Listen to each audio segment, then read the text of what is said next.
Volkswagen Polo Track 2023, está pensando em pegar um carro seminovo, mas está na dúvida se vai te atender bem, se vai ser uma boa opção de compra, se a manutenção vai caber no seu orçamento, os preços de revisões fixas, né? Então vem comigo que nesse vídeo vamos falar tudo aqui sobre documentação, seguro, revisões obrigatórias, consumo, lista de equipamentos, parte mecânica, pontos positivos e negativos de pegar um carro desse, tudo em detalhes. Então, se já gostou do tema, não esquece de deixar aquele like no começo do vídeo para fortalecer o canal. Se inscreva se ainda não for inscrito. Eu sou o Paulo Silva e esse é o Bate-Papo Automotivo.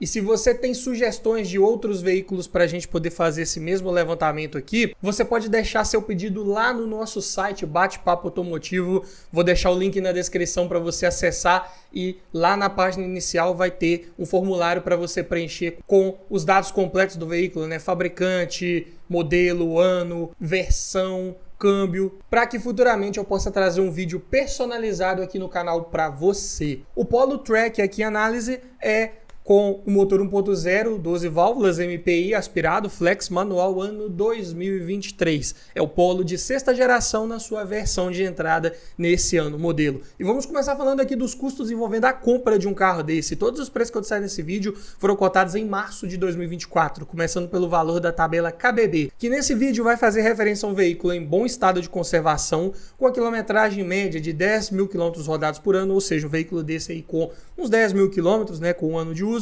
e preço médio de venda particular está em R$ 72.030. Já a tabela FIPE um pouco acima desse valor, R$ 75.160. E uma vez adquirindo um carro desse, você vai precisar fazer a transferência de propriedade dele para o seu nome. E a taxa de transferência esse ano está em R$ 258,71.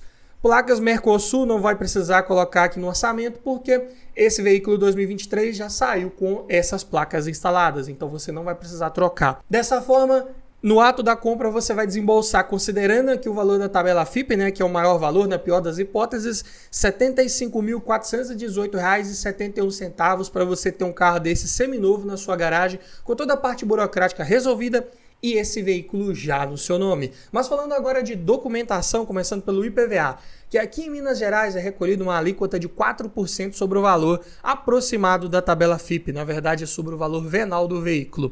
Vai ficar então em R$ 3.006,40. Já a taxa de licenciamento, valor cobrado também esse ano aqui em Minas Gerais, é de R$ 39,36. Seguro, eu costumo estimar para veículos com até 10 anos de fabricação uma taxa de 5% sobre o valor da tabela FIPE. Nesse caso, daria R$ 3.758, mas lembrando que seguro pode variar dependendo da sua idade, da cidade que você mora, do uso que você faz desse carro, ou se você já tem bônus de seguros anteriores que você já tenha feito ou não. Também pode variar dependendo da empresa que você fizer uma cotação, variar também dependendo do corretor que você fizer essa cotação. Então, para cada realidade, cada perfil de condutor, esse valor aqui pode ser um pouco maior ou menor. Falando agora de depreciação que esse carro teve nos últimos 12 meses, né, quando ele foi fabricado, para isso, peguei o valor dele de tabela cotado há exatos 12 meses atrás, ou seja, em março de 2024, imaginando esse veículo saindo 0 km, ele tinha um valor de R$ 80.084. Diminuindo do valor de tabela atual e dividindo por 3, ele teve uma depreciação de R$ 4.924, ou 6,15% em 12 meses, o que é normal para um carro com um ano de uso. Veículos até 2, 3 anos de uso passam por depreciações dessa forma. É claro que o mercado recente está bem louco, né? Carros subindo de preço absurdamente, tanto usados quanto novos, né? Então vários aqui subiram de preço, mas o Polo de preço de novo ano passado para usado agora, ele sim caiu razoavelmente bem de preço. Então pode ser interessante você pegar um carro desse, não 0 km agora em 2024, porque ele já está lá batendo uns R$ 85 mil, mas sim agora como usadinho, que o carro está R$ 10 mil mais barato do que um novo na concessionária e você está levando praticamente o mesmo carro, só um pouco rodado, né? Então vale a pena? Você compraria um seminovo ou pagaria R$ 10 mil a mais só para pegar o carro zero lá na concessionária? Deixe pra gente sua opinião aqui nos comentários. Então vamos somar aqui os custos anuais que envolvem IPVA, seguro, licenciamento e a depreciação no ano para você saber mais ou menos quanto esse carro vai te dar de despesa. Vai dar um total médio anual de R$ 11.727,76 ou por mês R$ 977,31. É claro que essa depreciação no primeiro ano, no segundo, ela é bem mais expressiva. Pode ser que se você ficar com esse carro, vamos imaginar uns 3, 4 anos, ele não vai desvalorizar essa média anual aí nesse período, ele vai desvalorizar um pouco menos, provavelmente. Então, esse custo total de documentação anual pode ser um pouco menor.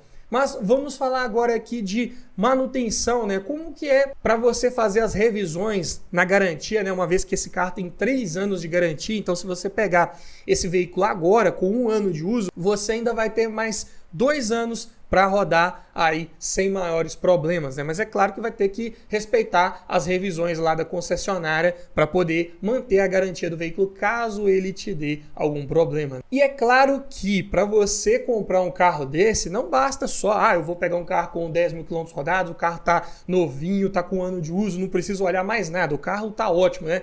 Claro que não, mesmo num carro seminovo assim, você tem que fazer uma boa avaliação antes de fechar negócio, observar todos os pontos ali de carroceria, ver se esse carro já não foi batido, não passou por nenhuma colisão, verificar também se ele foi bem cuidado pelo dono anterior, verificar também documentação é bem importante. Então, para te ajudar nessa hora, eu desenvolvi um e-book completinho com mais de 280 itens de tudo que você precisa avaliar em um carro e o que você precisa observar para cada um desses itens, para que você faça uma análise mais criteriosa, mais técnica, objetiva e garanta a compra de um excelente carro para sua garagem. Então, link na descrição e no primeiro comentário fixado para o nosso e-book Como Avaliar um Carro Usado, o guia completo. Falando aqui então das revisões, e cada revisão pela concessionária é determinada que seja feita a cada 10 mil quilômetros ou 1 ano de uso, o que ocorrer primeiro. E se você pegar um carro desse aí com 1 ano de uso, né, próximo dos 10 mil quilômetros, vamos dizer assim, você já vai ter que fazer a primeira revisão se o dono anterior não tiver feito.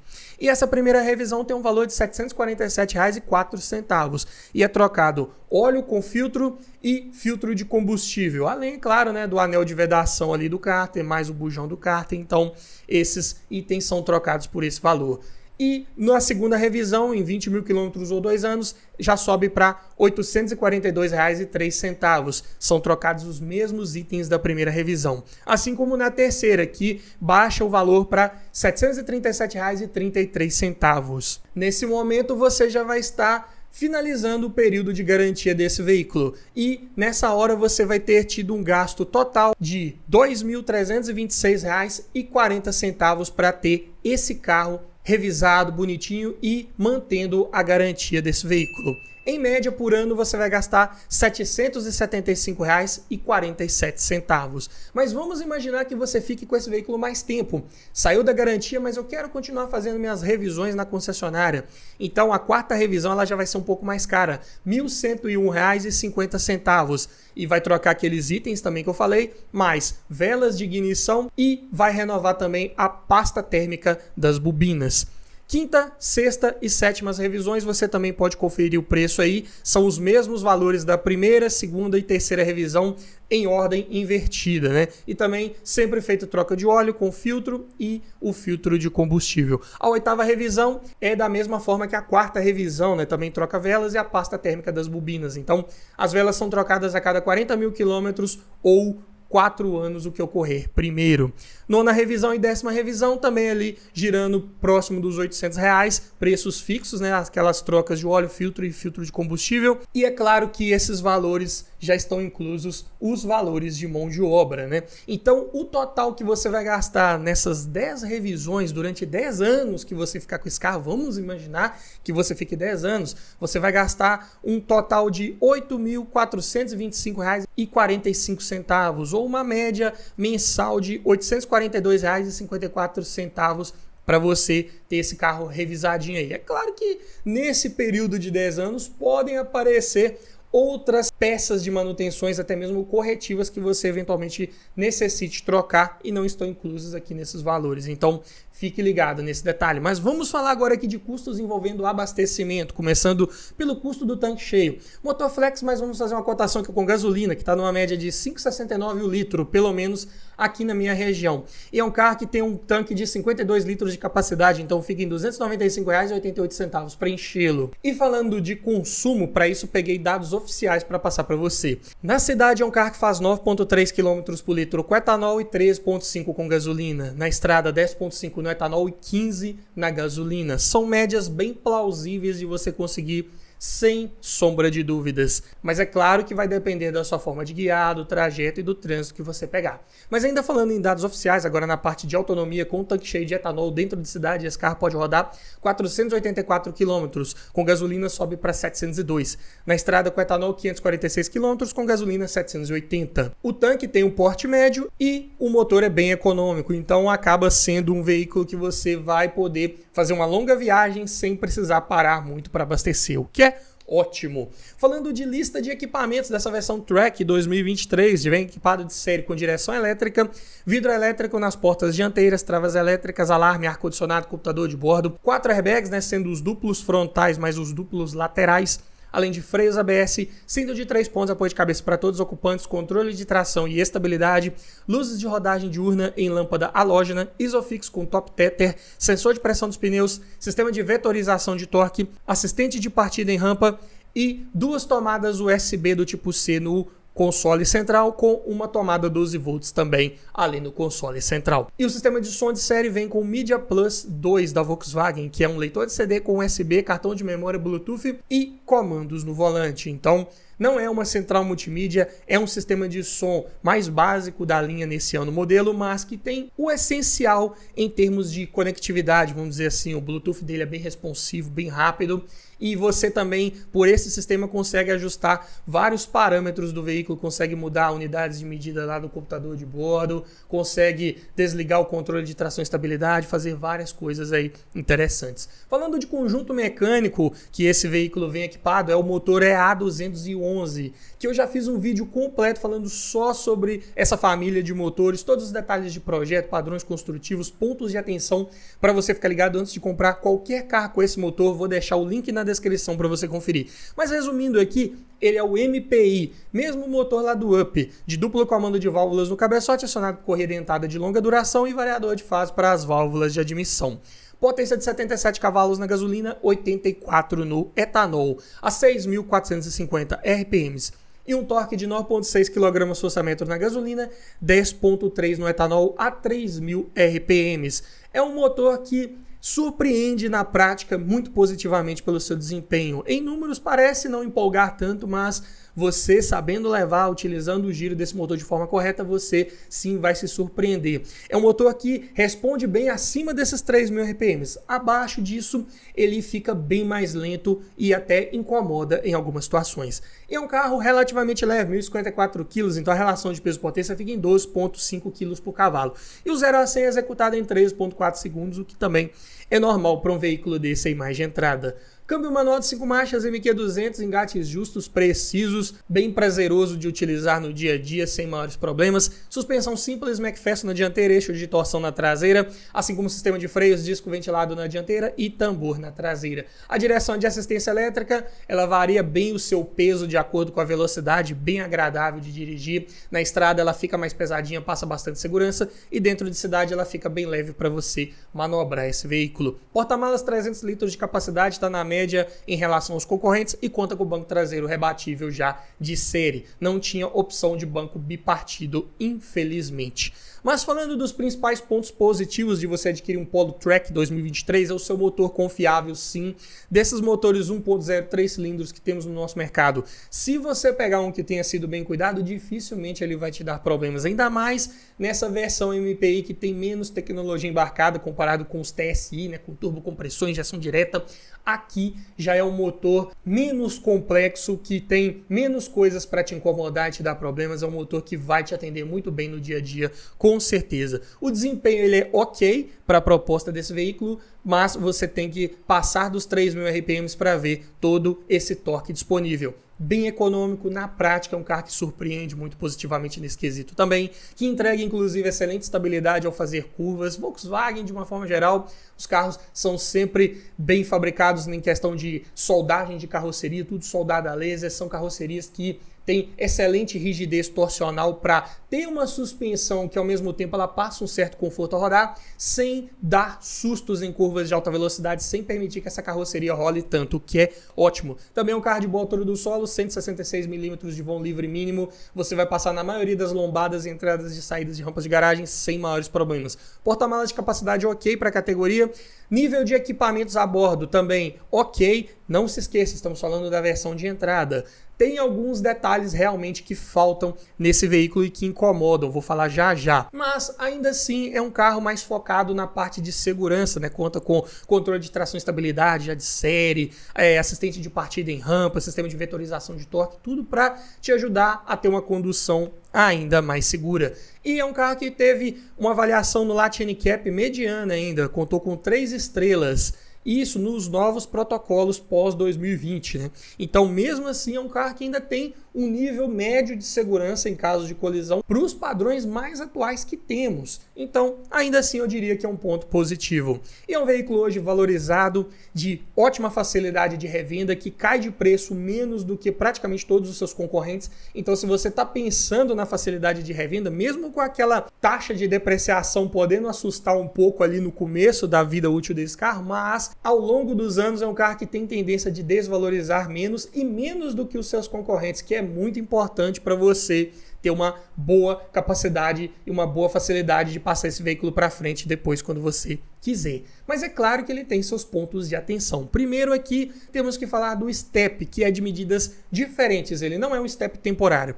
As medidas do step são 185, 60, 15. Os pneus principais são 185, 65, 15. Muda só o perfil.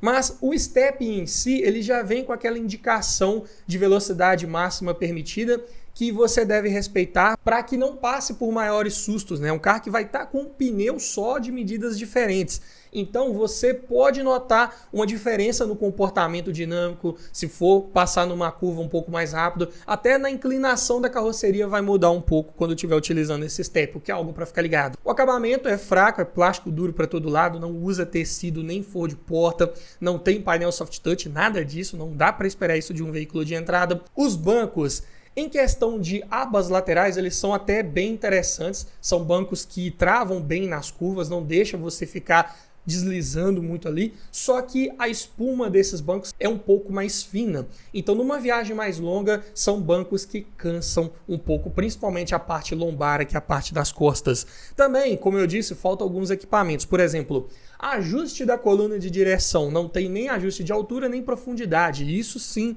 é um ponto negativo, mesmo para um carro de entrada, deveria ter. Além disso, falta ajuste elétrico dos retrovisores, rodas de liga leve, central multimídia, que isso seria corrigido em 2024, né? Nas unidades de 2024 tem o opcional de central multimídia, mas aí você paga a parte, mas pelo menos tem disponível. Apesar que um carro desse usado 2023, se ainda tiver na garantia, fica um pouco complicado, né? Talvez você tenha que instalar na concessionária e pagar um pouco mais caro. Mas depois de sair da garantia, você pode ir lá instalar por sua conta e você vai ter um sistema um pouco mais completinho aí para utilizar. Também falta vidros elétricos de acionamento automático com subida pelo alarme quando você sai do carro. Vai por mim, se você está acostumado com isso no seu carro e for comprar um carro desse que não tenha esse item básico, vai incomodar. Toda hora você vai sair do carro e vai esquecer de fechar o vidro, vai ter que voltar lá, ligar a ignição, ficar segurando o botão lá para fechar. Isso incomoda e aí você vai ter que instalar um módulo à parte para evitar esse problema.